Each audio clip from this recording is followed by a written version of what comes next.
Set myself free. We found everything lights. Hey, what is going on, guys? This is DJ Clan Smasher, and today I'm bringing you the CwL bi-week event. So it is actually DaTingGoesBork versus 10 Finger Loom Drop, and this was on day one, guys. We pretty much had a hard time with the Town Hall 9s.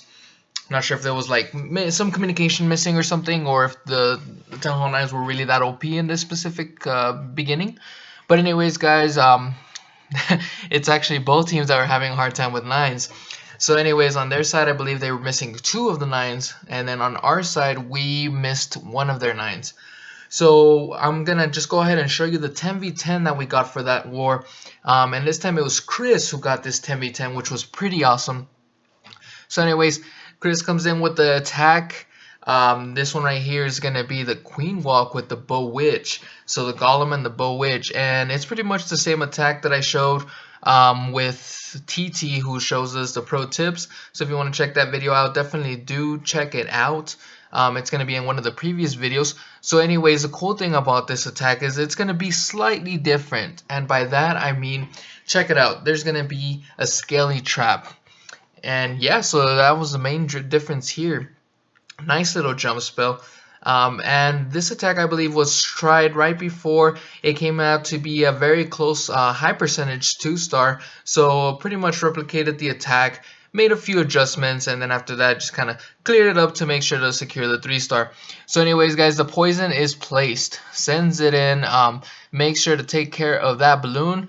And then after that, places a heal spell at the beginning, and then check this Skelly Trap out. So the Skelly Trap's actually going to be there to distract the Inferno while the boulders and everything else is going through, because then it makes it to where there's less boulders that are being targeted, since the little skeletons are going to be a slight distraction for the Inferno. So that was super clutch there. Very nice. I never even thought about doing that, but that is awesome.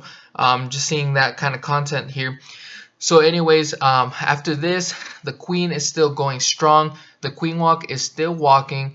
The King is about to die, or so it seemed, but then the healers turn to the King, re-heals the King.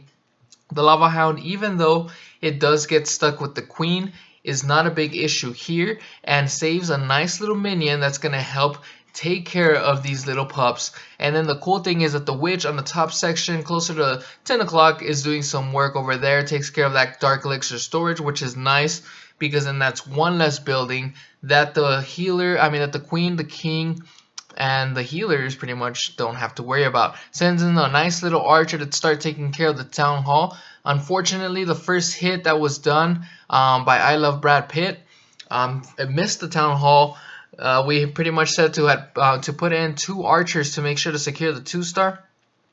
But unfortunately, the archers just ran out of time. It was one of those things where the Town Hall was pretty much on life support. But anyways, the attack was replicated. So good stuff, Chris. Way to secure that 3-star. And that actually made a huge difference, because I believe we won by 1, if I'm not mistaken. So anyways, guys, it was a clutch hit. Great stuff there, and also some great performance by our 10v10s, getting some high percentage 2-stars. And as far as 11v11s go, we did a pretty great job.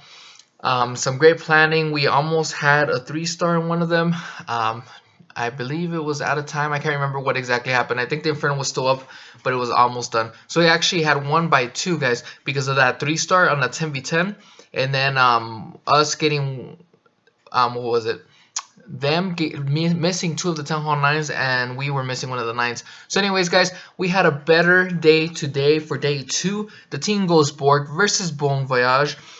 Pretty much what happened here was we killed it. So our 9s were on top of the game, did a great job. We had a few scouts, and then we got, I believe it was 2 10v10s and 1 11v11 by yours truly. So we're going to go ahead and start off with a clutch. Super awesome. Not clutch, actually. It was pretty much overkill. Awesome hit by Ben doing a hog attack. So anyways, starts a nice little funnel using the baby dragon just to make sure that the troops go to the middle. Sends in the golems with the boulder CC. And then after that, everything goes to the middle except for the King and the Queen. but no worries because the king is actually doing some nice work over there in that section, taking care of the town hall and the outside Teslas. This is a fresh hit, guys. So anyways, the queen is going down down south pretty much from 12 to 9. And even though that was the situation, it was not a big deal because Ben was able to work that out and send in 4 hogs straight to the air defense to kind of take care of that air defense, and then the rest of the hogs go in one big line going for the rest of the base, since the bowlers were able to create that path. That way it's a clear path for the hogs. So anyways, the queen is still alive and standing over at the bottom section, closer to 9 o'clock, just kind of getting that cleanup. And then after that, the rest of the hogs split, real nice split right there. And then just start working the base. So the wizard tower gets taken care of, which is one of the main things that we worry about. So once that was taken care of, we already knew that the base was done. And then that was a real nice placement of the wizard tower because that made it to where there was no messing around. The wizard tower, not wizard tower. What are we talking about here? The wizard is able to take care of that archer tower, which makes it to where the hogs are able to clean up very efficiently. So nice job, Ben, on that hit. And because we got a lot of 10v10s, 2 10v10s and 1 11v11, we'll just be showing that Town Hall 9 hit. And then, so now we're going to go ahead and move on to the 10v10. So I Love Brad Pitt actually does a great job of doing this attack. I can't believe who tried first. I think it was Tonus, who pretty much laid out the plan. And then after that, Chris made a few minor adjustments and then missed the king. The king started walking around. Sorry if I got confused. It might have been somebody else. But so then I Love Brad Pitt pretty much did the same plan, but just made sure that the king wasn't going to walk. So eliminated some of the buildings that would have caused the king to walk. So as you can tell, the queen is doing some great work in the bottom section, clearing up the other air defense. And then after that, the bowler was the one who got the opposite air defense where the king was started. So then sends in the 2 Valkyries, and then this king, just check it out. There is no poison, guys. Keep that in mind. No poison necessary for this attack. So the king goes in there, rushes to take care of the air defense, rushes out, and then goes to the other air defense. And then once that is taken care of, the air portion is started. Sends in a baby dragon at the bottom, which is real nice because it's still far away to be able to get that raged ability by itself. Then after that, kind of gets in a combination with the rest of the dragons, which takes the rage ability, but no, it's no worries there pretty much, because then the baby dragon was pretty much just used for the funneling purpose. So then after that, sends in a few loons from the back, a few loons on the left side, closer to 6. And after that, just sends in a real nice rage spell to make sure to get through the queen, get through some of the core structures, and then sends in an archer. Actually, I believe it was 2 to 3 archers at the top section to make sure to take care of that builder hut and to be able to pull the lava hound and the loon, because then it makes it to where the dragons don't pop the lava hound. Because I believe Chris, when Chris hit it, was about to get the town hall, but then the dragons got distracted because he placed the archers at the bottom section at 9 o'clock, to where it made it to where the lava hound came over here, and then the dragons were stuck. So anyways, good job. I Love Brad Pitt pretty much did a great job of seeing what happened, what changes could have been made, and perfecting the attack to get this solid 3-star. So good stuff there. The cleanup is just happening. Not too much of a difference here. So many dragons left and a baby dragon still standing throughout the whole time. So nice stuff there. Now we're going to move on to the next 10v10 hit that the DaTingGoesBork got. So now this hit, which is pretty funny actually, NG does a great job of doing this attack. It was awesome. Pretty much we're going to go for a solid 2-star. Which turned out to be a 3-star, which was pretty darn awesome. Pretty much the same attack as Chris did on day 1. Sends in the queen at 6 going to 3, and then the flank portion from 9 going to 12. Then after that sends in the rest of the bowlers with the golem, and then after that places the king. Sends in a real nice rage spell. That rage spell is going to make it to where they take care of that first inferno tower, and then places a nice little poison to poison the king, queen, and pretty much the loon.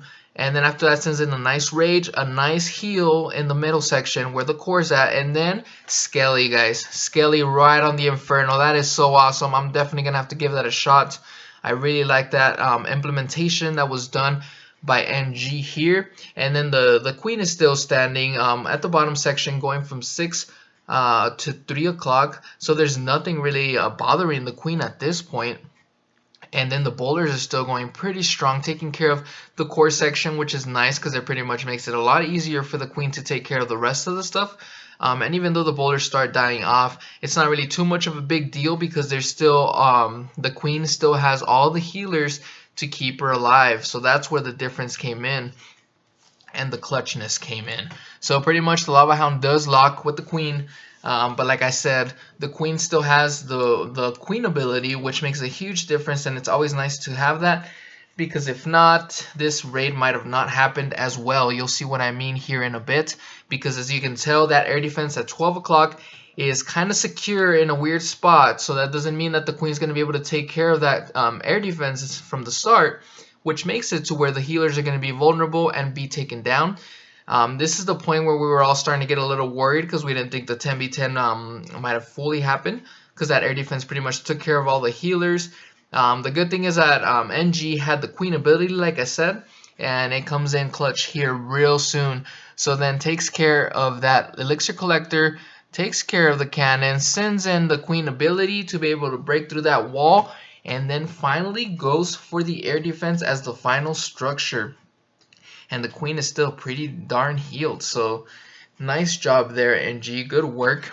And then now we're gonna go ahead and show you an 11v11 hit that we got. So Chris, so Sinos actually did a great job of attacking this base, pretty much gave me the nice little layout, and I copied his attack. The only thing was that I was gonna try to funnel a little bit better.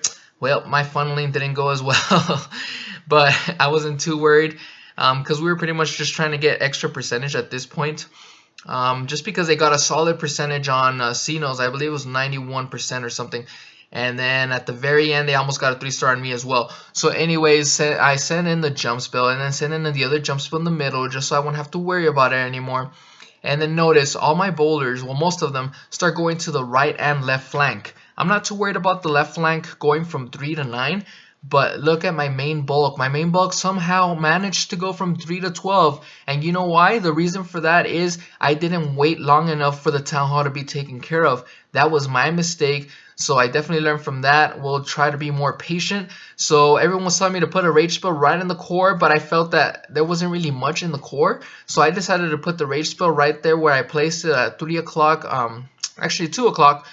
Just to be able to take care of that wizard tower, because I know that wizard tower can have a lot of hit points.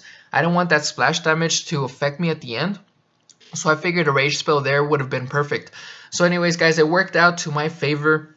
The queen was super clutch. I still had the queen ability. The queen was able to take care of the inferno tower without having to use the ability. And then after that, I used the ability finally, because the queen was about to die, to try to take care of that bomb tower. Unfortunately, those little skeletons come out, which make it a little bit more difficult for the queen to take care of that. But it gets one shot in, which makes a difference, because then the Grand Warden's able to take care of the rest for the hit points. And then after that, the Grand Warden was just super clutch in this war, guys. I was very proud of the Grand Warden because it made a huge difference here. Took care of that wizard tower, which would have given me such a hard time, especially with my witches, because my witches would have unfortunately died.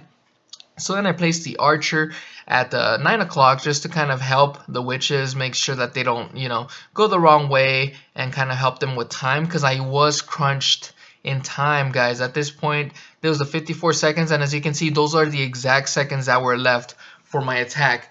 I got it at exactly 3 minutes. So I was very scared. Everybody on voice was just getting some hype. We weren't sure if I was going to get it or not, because it was counting down. It was like 3, 2, 1, and you'll see what I mean with the last few structures. The witches were pretty awesome in this war for me. Took care of the spell factory, the dark spell factory, and then the dark barracks.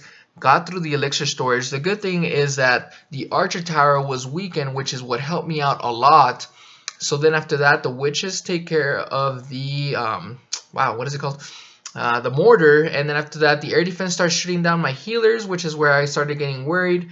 I thought that I wasn't going to have any more healers, and that was the case. And then right here, it was pretty much 4, 3, 2, 1, and then boom, the witches got it, guys. So pretty excited about that. We're moving to the semifinals. Thanks for joining in, and I'll see you guys there. I'll post another video tomorrow. And don't forget, keep calm and clash on.